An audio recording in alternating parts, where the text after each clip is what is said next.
সবাইকে আসসালামু আলাইকুম। গুণগত রসায়নের আজকে সলিউশন ক্লাসটা দিব। সো দেখো, এই অধ্যায়ের মোস্ট ইম্পর্টেন্ট যে বিষয়টা সেটা হচ্ছে কি আয়ন শনাক্তকরণ। আয়ন শনাক্তকরণ থেকে এখান যে কোনো বিশ্ববিদ্যালয়ে মিনিমাম দেখবা একটা কোশ্চেন আসছেই, বিশেষ করে জাহাঙ্গীরনগর, রাজশাহীতে, তারপরে হচ্ছে ঢাকা ইউনিভার্সিটিতে, এগুলো আসবেই। সো এইটা মানে না পড়ার কোনো বিকল্প নাই, বুঝছো? দেখো, কপার 2+ আয়ন পটাশিয়াম ফেরোসায়নের দ্রবণ সহ কি বর্ণের অধক্ষেপ দেয়। এটা যদি এখন আমি বলি যে এটা শর্টকাট কোথায় পাবো, আসলে এটা শর্টকাট নাই। সো এইগুলো পড়তে হবে আমাদের। তো এটা হচ্ছে লালচে বাদামি বর্ণের অধক্ষেপ দেয়। পরবর্তীতে এই কোশ্চেনটা আরো সুন্দর কোশ্চেন। এটা হচ্ছে কি আয়োডাইড অফ মেলনস্পেন্স কোনটি আসলে? তোমরা সবাই নেসলার দ্রবণ চিনো না?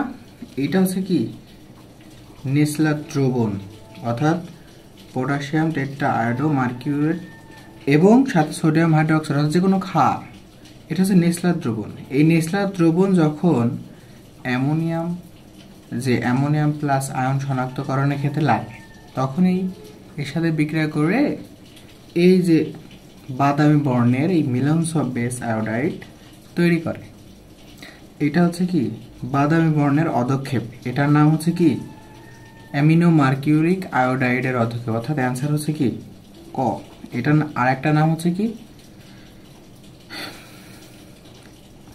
Milon's of base. বুঝছো? সো এটা গেল পটাশিয়াম ফেরোসায়নেট দ্রবণ সহ Fe2+ এর কি ধরনের অধক্ষেপ পড়ে। দেখো এইটা Fe2, এই যে আয়রন 2+, আয়রন 3+, এইগুলো কিন্তু খুবই ভাইটাল।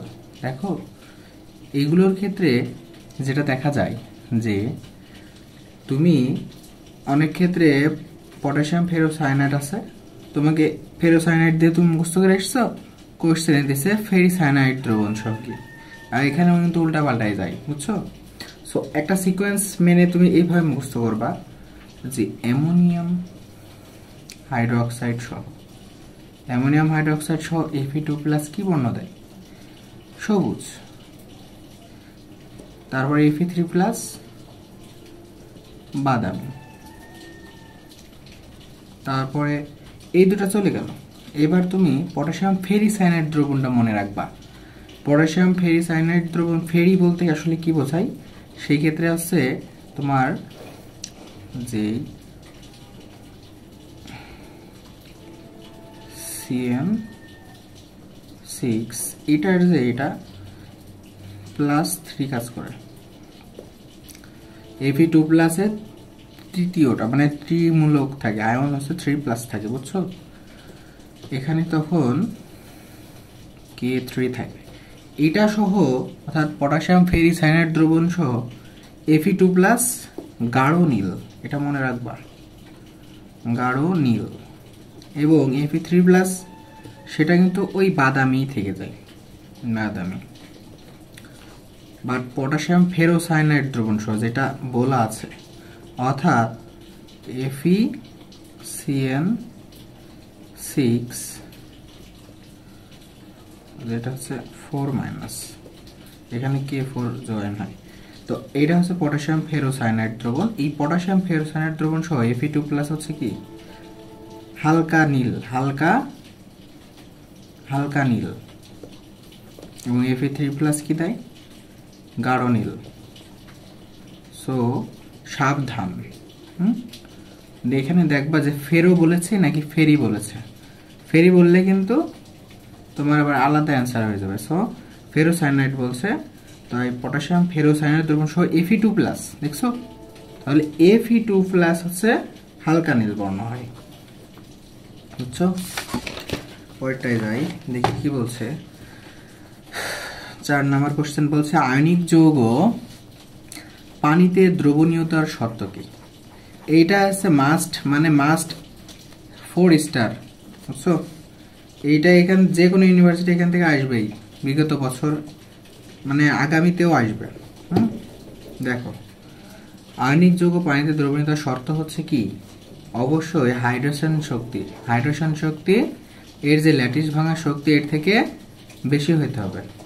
দেখো, এর কারণেই মূলত দেখবা যে silver chloride, silver fluoride, silver fluoride, silver iodide, silver bromide, এর মধ্যে শুধুমাত্র দেখবা যে সিলভার ফ্লোরাইডের যে যৌগটা এটাই শুধুমাত্র পানিতে দ্রবণীয় হয়, বাকিগুলো হয় না। কারণ কি?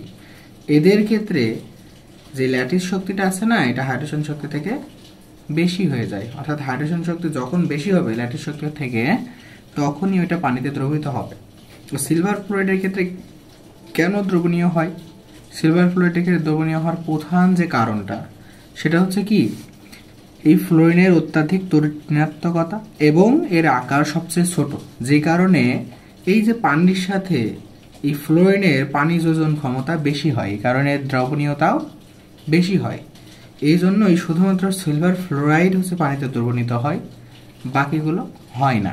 ঠিক একই রকম ভাবেই দেখবা যে লেড ক্লোরাইড, এটা ঠান্ডা পানিতে, বুঝছো, ঠান্ডা পানিতে দ্রবণীয় হয় না, কিন্তু গরম পানিতে অর্থাৎ সামান্য যখন গরম করবা তখন কি এর হাইড্রেশন শক্তিটা সামান্য বৃদ্ধি পাবে। হাইড্রেশন শক্তি তখন সামান্য বৃদ্ধি পাবে ল্যাটিস শক্তির থেকে, তখনই এর দ্রবণীত হচ্ছে। অর্থাৎ ঠান্ডা পানিতে দেখবা লেড ক্লোরাইড দ্রবীভূত হয় না, কিন্তু গরম পানিতে দ্রবীভূত হয়ে যায়। তো এইটা মনে রাখবা যে দ্রবণীয়তার শর্ত হচ্ছে হাইড্রেশন শক্তি অবশ্যই বেশি হইতে হবে ল্যাটিস শক্তি থেকে। তো পরেরটায় যাই। পরের কোশ্চেনটা দেখি, 5 নম্বর কোশ্চেন বলছে AXBY কোনো স্বল্প দ্রবণীয় একটা লবণ, এর দ্রাব্যতা গুণফল বের করো। সো এইটাকে আমরা যদি ভাঙি, দেখো জলীয় দ্রবণে আয়নিত হলে কিভাবে আয়নিত হয়? দেখো তো, আয়নিত হয় হচ্ছে XaY plus plus YBX plus, অর্থাৎ যদি যে কোনো একটা যৌগ এখানে ভাঙলে আমরা এটা পাই। সো এখন দেখো আমরা দ্রাব্যতা গুণফল কিভাবে দেখেছি, যদি সম্পূর্ণটা যদি এস হইতো, সম্পূর্ণটা যদি কি এস হইতো, তাহলে এই যে এটা এর দ্রবণীয়তা হতো কত? XS, আর এর দ্রব্যতা হতে হচ্ছে YS। এবার দ্রাব্যতা গুণফল আমরা জানি যার যার পাওয়ার তার তার উঠে যায়। সো দেখো এর পাওয়ার আর এর পাওয়ার উঠে যাবে, এর পাওয়ার x, এর পাওয়ার x। তাহলে কি পাচ্ছি আমরা? x to the power x, s to the power x, into y to the power y, s to the power y। তাহলে পাচ্ছি আমরা হচ্ছে, দেখো তো, x to the power x, y to the power y, s to the power, দেখো গুণে power সূচকে যোগ হয় একই এতে, x প্লাস y। এই শর্টকাট হচ্ছে, দেখো যার যার, দেখো এই জিনিসটা দেখো, শর্টকাট হচ্ছে কি যার যার পরমাণু তার তার উপরে চলে যাবে। দেখো x to the power x, y to the power y, s এর পাওয়ার এই দুইটা যোগ হয়ে যাবে, জাস্ট x প্লাস y। বুঝছো? দেখছো? তাহলে অ্যান্সার কোনটা দেখো তো, x to the power x, y to the power y, s x plus y, answer ঘ। বুঝছো? এবার আমরা দেখবো একটা মজার অঙ্ক, এটা দেখি তো, 6 নাম্বার কোশ্চেন। 60 ডিগ্রি ও 45 ডিগ্রি সেলসিয়াস তাপমাত্রা, দেখো তো 45 ডিগ্রি সেলসিয়াস তাপমাত্রায় কোনো দ্রব্যের দ্রাব্যতা, দ্রব্যের দ্রাব্যতা হচ্ছে কি যথাক্রমে 60 এবং 45। তাপমাত্রা কমানোর ফলে 9 গ্রাম। দেখো দ্রব্য অধক্ষিপ্ত হলে দ্রবণের পরিমাণ কত? কোশ্চেনটা কিন্তু খুব মজার কোশ্চেন, একটু ফাঁকা যাই করে কোশ্চেনটা বোঝানোর সাথে। দেখো এর সূত্র হচ্ছে কি দ্রবণে অধক্ষিপ্ত পরিমাণ, অধক্ষেপণের পরিমাণ অধক্ষিপ্ত দ্রব্যের পরিমাণ, অধক্ষিপ্ত দ্রব্যের পরিমাণ সমান দ্রাব্যতা, প্রথমটা দ্রাব্যতা মনে করি S1 minus S2 by 100 plus S1 into মোট দ্রবণের পরিমাণ, তাহলে আমাদের চাচ্ছে কি মোট দ্রবণের পরিমাণ, এটাই তো যাচ্ছে। অধিকৃত দ্রব্যের পরিমাণ দেওয়া আছে 9 গ্রাম এবং S1 দেওয়া আছে হচ্ছে 60, না দ্রাব্যতা প্রথমটা ছিল 60, দ্বিতীয়টা ছিল 45 বাই 100 প্লাস S1 ছিল হচ্ছে 60 ইন্টু দ্রবণের পরিমাণ,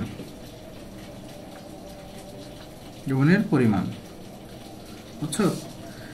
তাহলে আমরা দেখি দ্রবণের পরিমাণ সমান কি পাচ্ছি আমরা। দ্রবণের পরিমাণ সমান পাচ্ছি হচ্ছে 9 ইন্টু 160 ভাগ কত 15। তাহলে এটাকে যদি আমরা ভাঙি 3 থেকে 9, 3 5 15 আর 5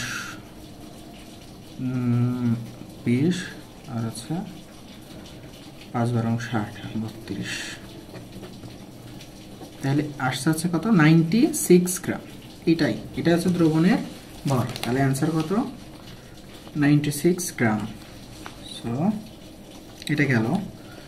এবং কোনো নির্দিষ্ট তাপমাত্রায়, দেখো কোনো নির্দিষ্ট তাপমাত্রায় এ একটা কি জটিল যৌগ, এর দ্রাব্যতা গুণফল কত।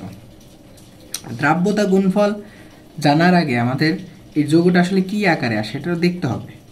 তো FeCN6 এই যে সম্পূর্ণটা মিলে একটা আয়ন মানে ঋণাত্মক আয়নে পরিণত হয়ে আছে, একটা কি আর একটা মূলক, যৌগমূলক। এটা আছে কি এর যে চার্জ সেটা হচ্ছে প্লাস -3, এইটা মনে করি সম্পূর্ণটা দ্রাব্যতা S, তাহলে এটারও S, এবং পটাশিয়াম হচ্ছে +1 এবং Fe হচ্ছে +2, এই তিনটা যোগ করেই তো এই যৌগটা তৈরি হচ্ছে। তাহলে এটারও S, এটারও S, আর এই সম্পূর্ণটা মিলে এটারও S, তাহলে তিনটার দ্রাব্যতা গুণফল কত হবে SQ, অ্যান্সার SQ, অ্যান্সার হবে কত SQ। সো পরেরটায় যাই। এখন দেখি 25 ডিগ্রি সেলসিয়াস তাপমাত্রায় কোন লবণের দ্রাব্যতা হচ্ছে 40 গ্রাম পার 100 গ্রাম। এটা হচ্ছে কি 100 গ্রাম দ্রাবকে দ্রব্যের পরিমাণ দেওয়া আছে, বুঝছো? এটা হচ্ছে 100 গ্রাম দ্রাবকে দ্রব্যের পরিমাণ, অর্থাৎ আমরা যে আগে যেই হিসাবটা করা হতো দ্রাব্যতার, সেটা মূলত 100 গ্রাম দ্রাবকে দ্রব্যের পরিমাণ, সেটাই মূলত দ্রাব্যতা ধরতাম আমরা। সো এখন মোল পার লিটার আছে, বাট বেশিরভাগ কোশ্চেনে অনেক ক্ষেত্রে এটাই দেয়, মানে 100 গ্রাম দ্রাবকে হিসাব হয়, বুঝছো? তাহলে দেওয়া আছে হচ্ছে 25 ডিগ্রি সেলসিয়াস তাপমাত্রায় কোনো লবণের দ্রাব্যতা হচ্ছে 40 গ্রাম পার 100 গ্রাম পানি। এখন লবণটির 100 গ্রাম দ্রবণে 20 গ্রাম লবণ থাকলে দ্রবণটি সম্পৃক্ত করতে কত গ্রাম লবণ দরকার। বলছে কি ওর দ্রাব্যতা দেওয়া আছে 40 গ্রাম পার 100 গ্রাম, 100 গ্রাম দ্রবণে 20 গ্রাম দেওয়া আছে, তাহলে কি 20 গ্রাম দেওয়া আছে, আরো কতটুকু দিতে হলে এটা সম্পৃক্ত হবে, বুঝছো? তাহলে দেখো এর দ্রবণ হচ্ছে 100 গ্রাম, তাহলে দ্রাবক কতটুকু 100 মাইনাস 20 গ্রাম, তাহলে 80 গ্রাম। 80 গ্রাম, এটা 80 গ্রাম কি দ্রাবক, তাহলে এর দ্রাব্যতা দেখো তো 100 গ্রাম দ্রাবকে থাকে 40 গ্রাম, তাহলে 100 গ্রাম দ্রাবকে থাকে 40 গ্রাম দ্রব্য। 1 গ্রামে থাকে 40/100, 80 গ্রামে থাকে কত, তাহলে ইন্টু 80, তাই না? তাহলে দেখো এটা কাটা গেল, 4 × 32, তাহলে এটা কাটা গেল 32 গ্রাম। তাহলে দেখো তো দরকার হচ্ছে 32 গ্রাম, দিয়েছে হচ্ছে 20 গ্রাম, তাহলে আমার আর কতটুকু দরকার 32 মাইনাস 20 সমান 12 গ্রাম, আরও দরকার না সম্পৃক্ত করতে, তাহলে অ্যান্সার হবে হচ্ছে কি 12 গ্রাম, বুঝছো? পরেরটায় যাই। এই কোশ্চেনটা খুবই ইন্টারেস্টিং। হ্যাঁ, আমরা খুব মানে সচেতনতার সাথে ভুল করে আসবো। সো দেখো, এটা অ্যালুমিনিয়াম হাইড্রোক্সাইড দ্রবণে সোডিয়াম হাইড্রোক্সাইড যোগ করলে দ্রাব্যতা কিরূপ পরিবর্তন ঘটবে? দেখো, আমরা সচরাচর মনে করব যে এটা আসলে কি সমায়ন প্রভাবের ফলে যেটা দ্রাব্যতা, দেখো যেটা আছে কম সক্রিয়, মানে যে যৌগটা হচ্ছে দুর্বল তড়িৎ বিশ্লেষ্য, মনে করে অ্যালুমিনিয়াম হাইড্রোক্সাইড সোডিয়াম হাইড্রোক্সাইড থেকে দুর্বল তড়িৎ বিশ্লেষ্য, কম দ্রবণীয়। এই কারণে আমরা এখানে ওএইচ আছে, এখানে ওএইচ আছে, তাহলে সমায়ন প্রভাবে আমরা জানি কি দ্রাব্যতা হ্রাস পায়, এটুকু তো জানি আমরা। তাহলে যারা এই জিনিসটাকেই সীমাবদ্ধ আর অন্য কিছু জানে না, তারা কি দেবে অ্যান্সার? দ্রাব্যতা কমবে। বাট আসলে কি তাই? কিছু কিছু কোশ্চেন কিন্তু ব্যতিক্রম দেয় এই ধরনের কোশ্চেন। দেখো, যখন কোনো যৌগ বিক্রিয়া করে একটা জটিল যৌগ তৈরি করে, তখন কিন্তু এই সমায়ন প্রভাব বিপরীতভাবে ঘটে, অর্থাৎ দ্রাব্যতা হ্রাস পাওয়ার কথা থাকলেও দ্রাব্যতা অত্যাধিক হারে বৃদ্ধি পায়। দেখো তো, এটা বিক্রিয়া করে দেখাচ্ছে যে এটা কি উৎপন্ন হয়। দেখি তো আমরা একটু, সোডিয়াম হাইড্রোক্সাইড বিক্রিয়া করে দেখি যে সোডিয়াম অ্যালুমিনিয়াম OH4 উৎপন্ন হচ্ছে। এটা কিন্তু কি জানো, এটা একটা জটিল যৌগ। আর যখনই একটা বিক্রিয়ায় জটিল যৌগ গঠন করবে, তখন এটা সমায়ন প্রভাবের বিপরীতভাবে ঘটে, অর্থাৎ দ্রাব্যতা হ্রাস পাওয়ার বদলে বৃদ্ধি পেয়ে যায়, অর্থাৎ অ্যান্সার হচ্ছে বাড়বে। আচ্ছা, এটা ব্যতিক্রম। এই ধরনের কোশ্চেনগুলো খুবই গুরুত্বপূর্ণ। কোশ্চেন কঠিন করতে চাইলে এটা দিতে পারে। এবার দেখি পরেরটা, 10 নম্বরটা। একটি জলীয় দ্রবণে পিএইচ, অর্থাৎ কি হাইড্রোজেনের ঘনমাত্রার পাওয়ার, পিএইচ দেওয়া আছে হচ্ছে কি 10। দ্রবণটিতে সর্বোচ্চ কত মোল পার লিটার ঘনমাত্রার ম্যাগনেসিয়াম হাইড্রোক্সাইড, যে ম্যাগনেসিয়াম আয়ন, ম্যাগনেসিয়াম 2+ আয়ন থাকতে পারে? দেখো তো, দেওয়া আছে ম্যাগনেসিয়াম হাইড্রোক্সাইডের যেটা আছে সম্পৃক্ত কেএসপি দেওয়া আছে। কেএসপি দেওয়া আছে 2 × 10⁻11। এখন দেখো, ওইচ আয়নের ঘনমাত্রাটা আমরা পিএইচ থেকে বের করতে পারি না? তাহলে পিএইচ আয়ন, পিএইচ যদি 10 হয়, তাহলে পিওএইচ কত আমাদের? 14 - 10 সমান হচ্ছে কত? 4। পিওএইচ 4। তাহলে ঘনমাত্রা কত? ওইচ আয়নের ঘনমাত্রা কত? 10⁻⁴। অর্থাৎ এটা হচ্ছে পি ওইচ আয়নের ঘনমাত্রা। আমাদের ওইচ আয়নের ঘনমাত্রা দরকার, বুঝছো? তাহলে এবার ম্যাগনেসিয়ামকে যদি আমরা ভাঙি, তাহলে ম্যাগনেসিয়াম হাইড্রোক্সাইডকে ভাঙলে আমরা কি পাই? ম্যাগনেসিয়াম হাইড্রোক্সাইডের দ্রাব্যতা গুণফল দেখলে আমরা দেখি যে এটার গুণফল ইন্টু ওইচ আয়নের ঘনমাত্রা গুণফল এর ওপর 2 সমান হচ্ছে কেএসপি 2 × 10⁻11। বুঝছো? তাহলে ম্যাগনেসিয়াম আয়নের ঘনমাত্রা সমান হচ্ছে ওইচ আয়নের ঘনমাত্রা কত দেওয়া আছে? 10⁻⁴, যেটা আমরা বের করলাম, এর উপরে স্কোয়ার সমান 2 × 10⁻11। এখান থেকে আমরা দেখি যে ম্যাগনেসিয়াম আয়নের ঘনমাত্রা এই পাশে 10⁻8, এই পাশে 10⁻11। তো 8 আর 11 কাটলে থাকে হচ্ছে 2 × 10⁻3। এটা হচ্ছে ম্যাগনেসিয়াম আয়নের ঘনমাত্রা। অ্যান্সার তাহলে কত দেখি তো, অ্যান্সারে। সো পরেরটায় যাই। এই কোশ্চেনটাও খুব সুন্দর কোশ্চেন। দেখো, 30°C তাপমাত্রায় 50 ml সম্পৃক্ত দ্রবণে 12.5 গ্রাম লবণ মিশ্রিত আছে। আপেক্ষিক গুরুত্ব দেওয়া আছে, এই আপেক্ষিক গুরুত্ব দেওয়া আছে 1.25 হলে দ্রবণের দ্রাব্যতা কত? আপেক্ষিক গুরুত্বটা দেখে আমরা অনেকে ভয় পেয়ে যাচ্ছি। আসলে আপেক্ষিক গুরুত্বটা আসলে কি আমরা একটু দেখি। এই যে 50 ml দেওয়া আছে, বুঝছো?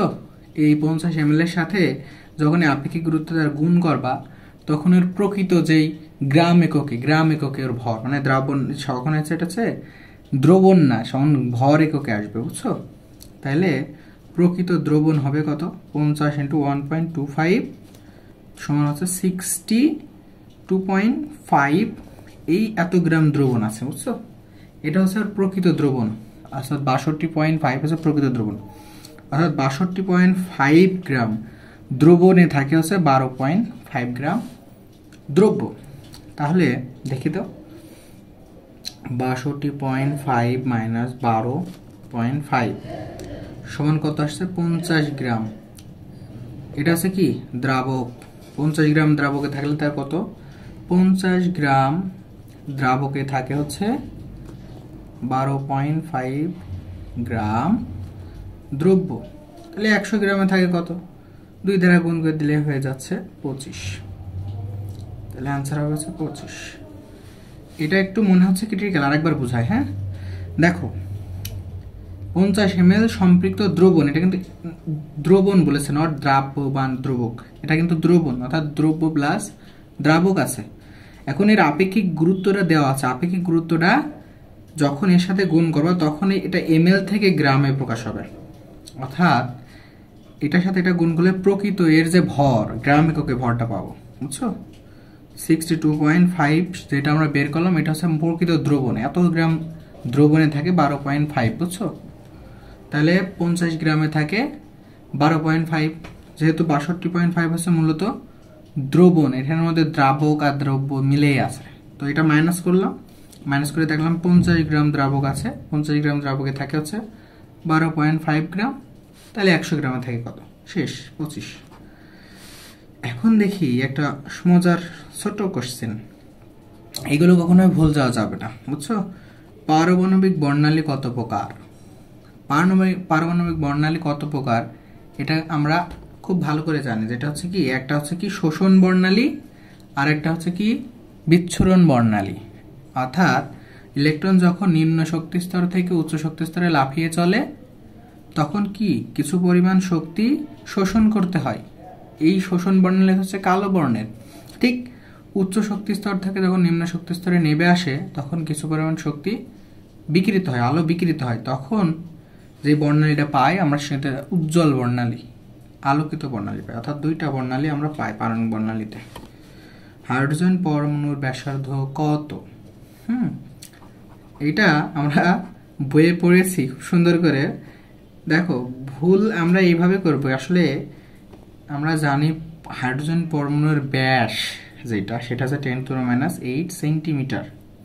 এখানে যদি আমরা ন্যানোমিটারে প্রকাশ করি তাহলে সেটা আসে 0.1 ন্যানোমিটার।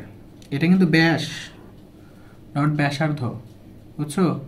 তাইলে এইটা এবং এইটা এবং এইটা, এই তিনটাই মূলত কি প্রকাশ করছে? ব্যাস প্রকাশ করছে, ব্যাসার্ধ নয়। অর্থাৎ অ্যান্সার হবে কোনোটি নয়। ব্যাসার্ধ হবে হচ্ছে 10⁻⁸ ভাগ 2 সমান হচ্ছে 0.5 × 10⁻⁸ সেন্টিমিটার। এইটা হবে ব্যাসার্ধ, বুঝছো? পরেরটায় যায় সোলার সিস্টেম অ্যাটম মডেল। সোনার পাত, সোনার পাতের পুরুত্ব কত? অর্থাৎ রাদারফোর্ডের পরমাণু মডেলে সোনার পাতের পুরুত্ব, এটা কিন্তু খুব সুন্দর কোশ্চেন। দেখো দেওয়া আছে 0.000, 4টা 0, তারপরে 4, তারপর সেন্টিমিটার। তাহলে এখানে যদি আমরা মিটারে করি তাহলে দেখো প্রতিটা ঘরের জন্য এক এক করে 10⁻⁻ দেবো, বুঝছো? তাহলে দেখো 4টা শূন্য এবং 4-এর জন্য মোট 5টা 10⁻⁻ দেবো, তাহলে 4 × 10⁻⁵ সেন্টিমিটার। তাহলে মিটারে প্রকাশ করতে হলে কি করতে হয়? 100 দিয়ে ভাগ করতে হয়, তাহলে আরও 2টা মাইনাস নিয়ে আসতে হবে, তাহলে 4 × 10⁻⁷ মিটার। এটাই তাহলে মিটার কোনটা হয়? এই যে বি নাম্বার অ্যান্সার, বুঝছো? বোর পরমাণু মডেলের সাহায্যে নিচের কোনটি সম্ভব নয়? এখন দেখো বোর পরমাণু মডেলের সাহায্যে আমরা শিখেছি পরমাণুর আকার, মানে প্রধান যে শক্তি স্তর সেটা শিখেছি, অর্থাৎ এন শিখেছি, এন। অরবিটের ধারণা, অরবিটের ধারণা অবশ্যই পেয়েছি, KLMN ওটা পেয়েছি। কৌণিক ভরবেগের ধারণা MVR সেটাও পেয়েছি, অবশ্যই পেয়েছি। রৈখিক বেগের ধারণা কি পেয়েছি? রৈখিক বেগ সম্পর্কে কোনো কথা কিন্তু বলে নাই, বুঝছো? তার এটা নোটিস করে রাখলাম। শক্তি শোষণ বা বিকিরণ বর্ণালী অবশ্যই পেয়েছি, যখন নিম্ন শক্তি স্তর থেকে উচ্চ শক্তি স্তরে যায় তখন কি হয়? শক্তি শোষিত হয়, আবার উচ্চ শক্তি স্তর থেকে নিম্ন শক্তি স্তরে আসলে শক্তি বিকিরিত হয়। সো এইটাও হবে, অর্থাৎ অ্যান্সার হবে সি। অ্যান্সার কি হবে? সি। অ্যান্সার সি হবে, অর্থাৎ রৈখিক ভরবেগের ধারণা বোর দেননি।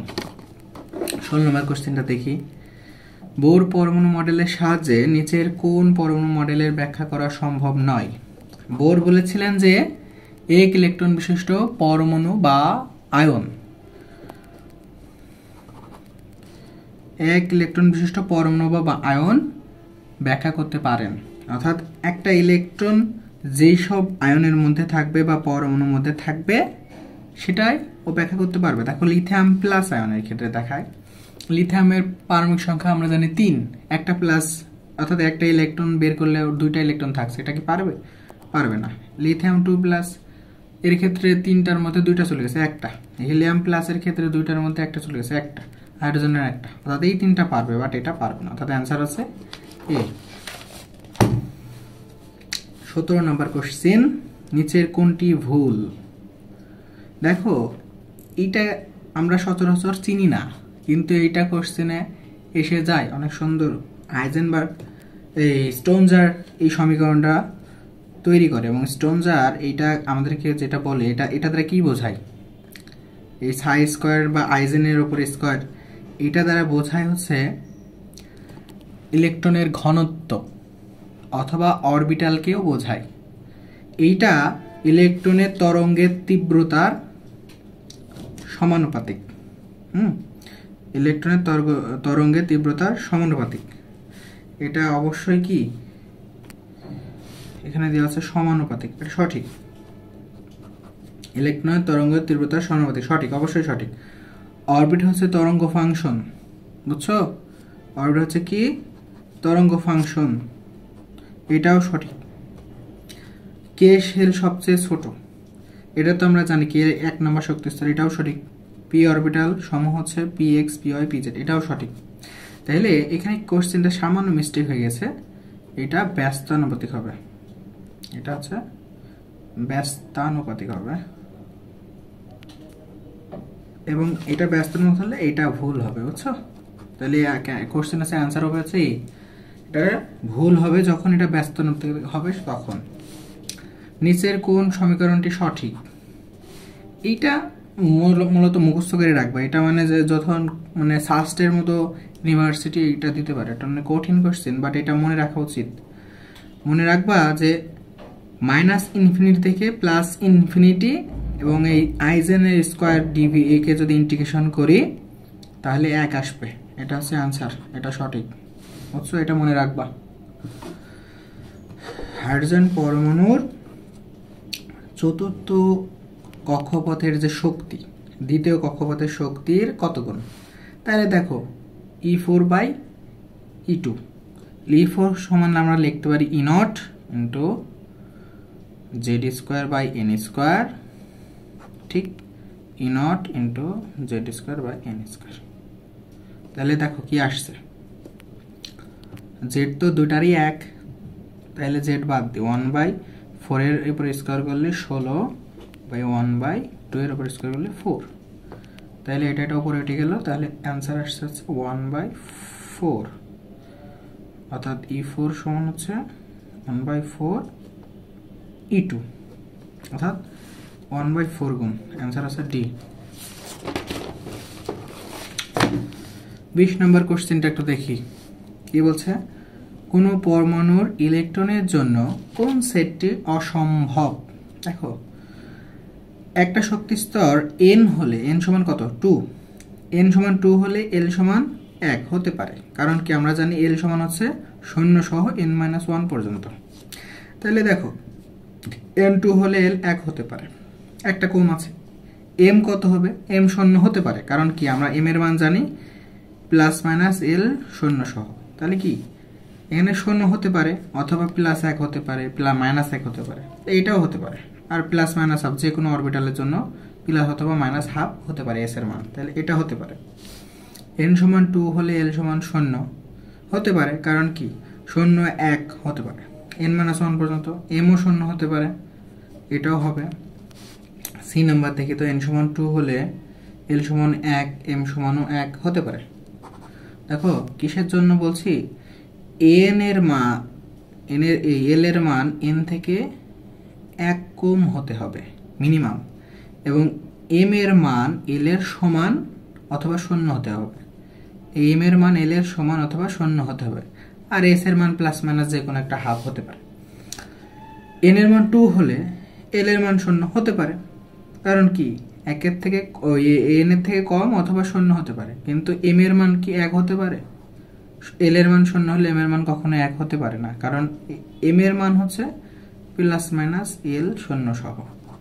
কখনো এর থেকে বড় হতে পারে, শূন্য থেকে বড় হবে না। তাহলে অ্যান্সার হবে ডি। অ্যান্সার হবে কি ডি। অ্যান্সার হবে কি ডি। দেখো স্টোনচারের যে তরঙ্গ সমীকরণ, সেখানে এই যে আইজেন মান এবং আইজেন মানের উপর স্কয়ার, এই সাইয়ের উপর স্কয়ার, এটা দ্বারা যথাক্রমে কি নির্দেশ করে? এই সাই এই সাই চিহ্ন দ্বারা বোঝায় হচ্ছে তরঙ্গের বিস্তৃতি, অর্থাৎ একটা ইলেকট্রনের তরঙ্গের বিস্তৃতি বোঝায় কি দ্বারা? এই সাই দ্বারা। এটা দ্বারা বিস্তৃতি বোঝায় বা অ্যাম্পলিটিউড বোঝায়। আর সাই স্কয়ার দ্বারা বোঝায় হচ্ছে ইলেকট্রনের ঘনত্ব, অথবা তোমরা অরবিটাল হিসেবে চিন্তা করতে পারো। এটা অরবিটাল, ইলেকট্রনের ঘনত্ব দ্বারা মূলত অরবিটালই বোঝায়।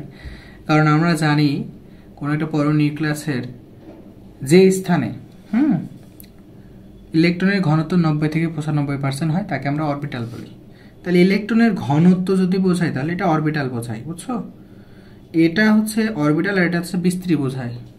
তাহলে কি অ্যান্সার হবে তরঙ্গের বিস্তৃতি এবং ইলেকট্রনের ঘনত্ব। পরেরটায় যাই। 4s অরবিটালে কয়টি নোড থাকে? আরো চমৎকার একটা কোশ্চেন। দেখো এস অরবিটালে নোডের সংখ্যা কিন্তু 0। এস অরবিটাল, শুধু যদি এস অরবিটাল বলে, এস অরবিটালে নোডের সংখ্যা, নোড এবং লোব আমাদেরকে চিনতে হবে। নোড আসলে কি, লোব আসলে কি। দেখো পি অরবিটালের লোবের সংখ্যা কতটি? পি অরবিটালের ক্ষেত্রে এল এর মান কত? 1। পির ক্ষেত্রে এল এর মান 1, এস এর ক্ষেত্রে কত? 0 এল এর মান। ডি এর ক্ষেত্রে এল এর মান কত? 2। এফ এর ক্ষেত্রে এল এর মান কত? 3। তাহলে দেখো এই যে এল দ্বারা কি বোঝায় জানো? এল দ্বারা মূলত নোড বোঝায়। এল দ্বারা নোডের সংখ্যা বোঝায়। পি অরবিটালে নোড আছে কয়টা? 1টি। এস অরবিটালের নোড আছে কয়টা? 0টি। ডি অরবিটালের নোড আছে কয়টা? 2টি। এবং এফ অরবিটাল আছে 3টি। এখন লোবের সংখ্যা কত? 2 পাওয়ার যদি আমরা এই এল দিই তাহলে হচ্ছে আমরা লোব পেয়ে যাব। তাহলে এস অরবিটালের লোবের সংখ্যা কত? 2 টু দি পাওয়ার 0। তাহলে এস অরবিটালের লোব হচ্ছে 1টি, পি অরবিটালের লোব হচ্ছে 2 টু দি পাওয়ার 1 সমান 2টি, এবং ডি অরবিটাল আছে 2 টু দি পাওয়ার 2 অর্থাৎ 4টি, এবং এফ অরবিটাল আছে 2 এর উপর পাওয়ার 3 অর্থাৎ 8টি লোব আছে। এখন যদি সাপোজ শুধু এস না দিয়ে যদি সাথে এনটা দিয়ে দেয়, এন এস, অর্থাৎ একটা শক্তি স্তরের সংখ্যা দিয়ে দেয়, তাহলে কিন্তু আবার কোশ্চেনটা ঘুরে যায়। দেখো 4s অরবিটালে বলেছে কয়টি নোড থাকে?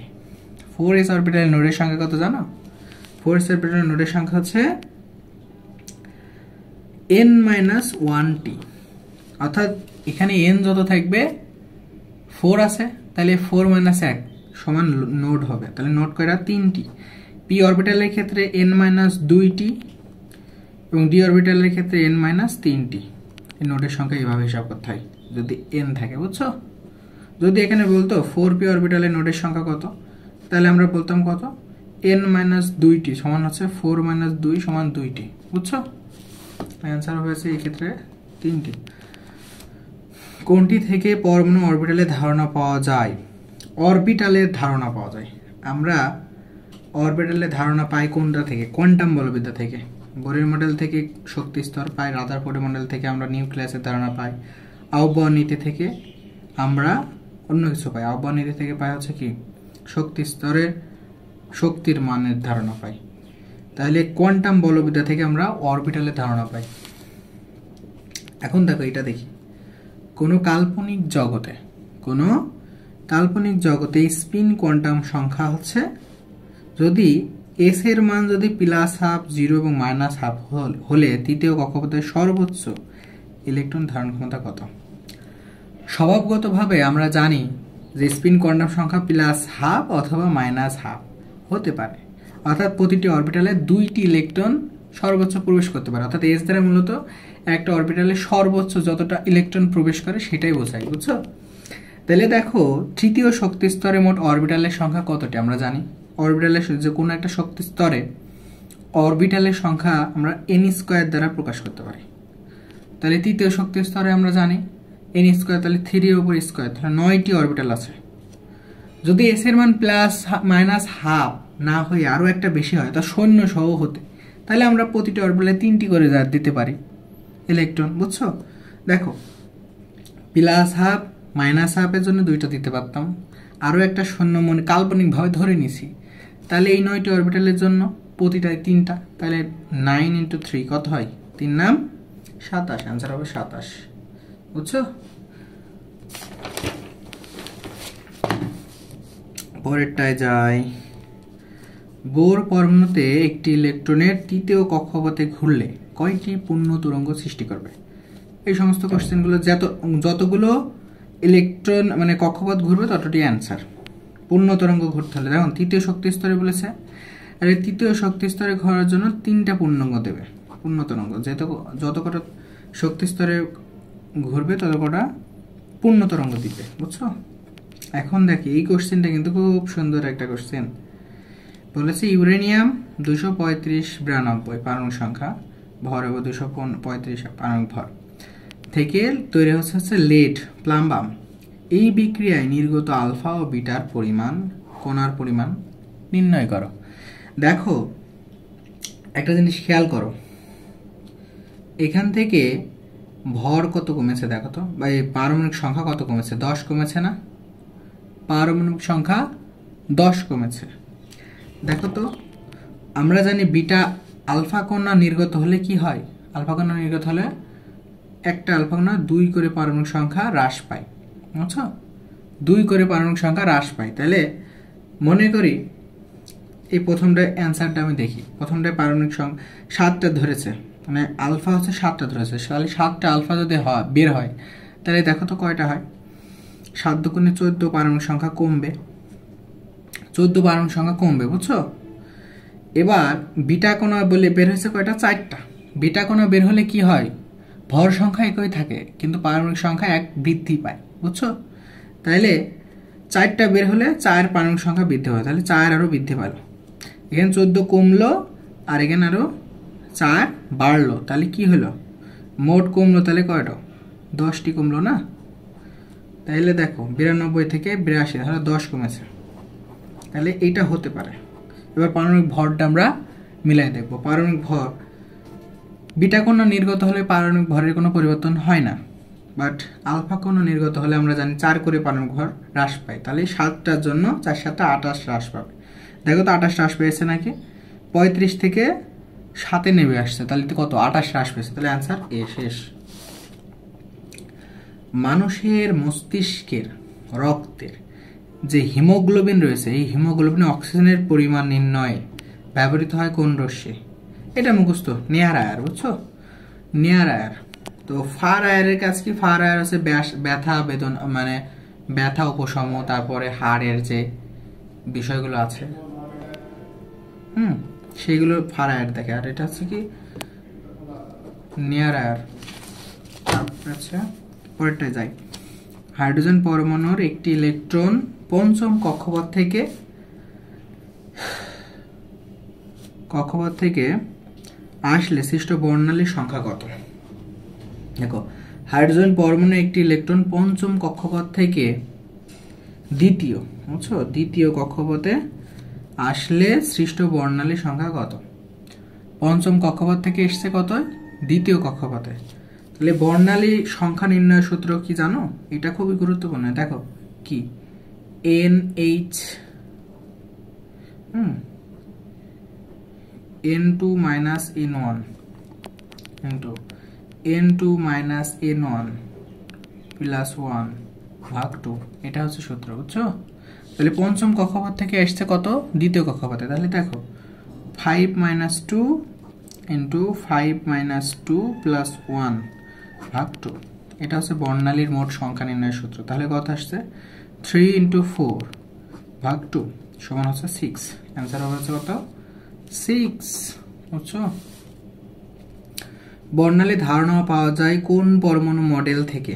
বর্ণালীর ধারণা পাওয়া যায়, অনেকবার বলেছি, বর্ণালীর ধারণা পাওয়া যায় বোরের মডেল থেকে। বামার সিরিজের দ্বিতীয় লাইনের জন্য সর্বোচ্চ তরঙ্গ সংখ্যা কত? দেখো এটা আমরা বের করব।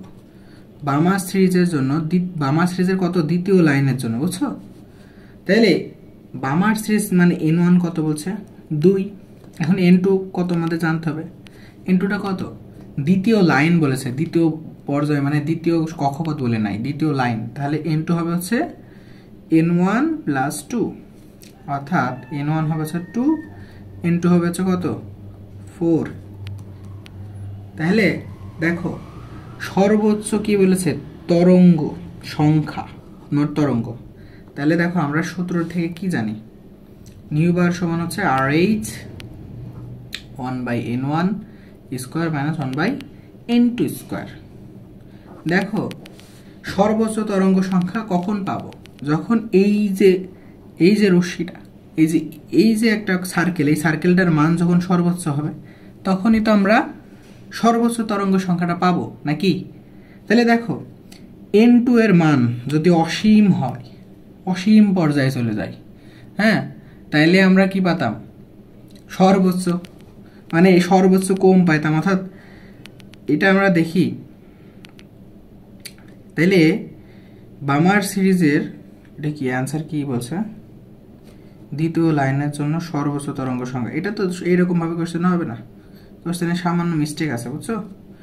বামার সিরিজের জন্য সর্বোচ্চ তরঙ্গ সংখ্যা বলতে পারতো, বাট দ্বিতীয় লাইনের জন্য উল্লেখই করে দিচ্ছে। এটা আর হয় না, বুঝছো? দ্বিতীয় লাইন হবে না, এটা জাস্ট বলতে পারতো যে বামার সিরিজের জন্য সর্বোচ্চ তরঙ্গ সংখ্যা কত, বুঝছো?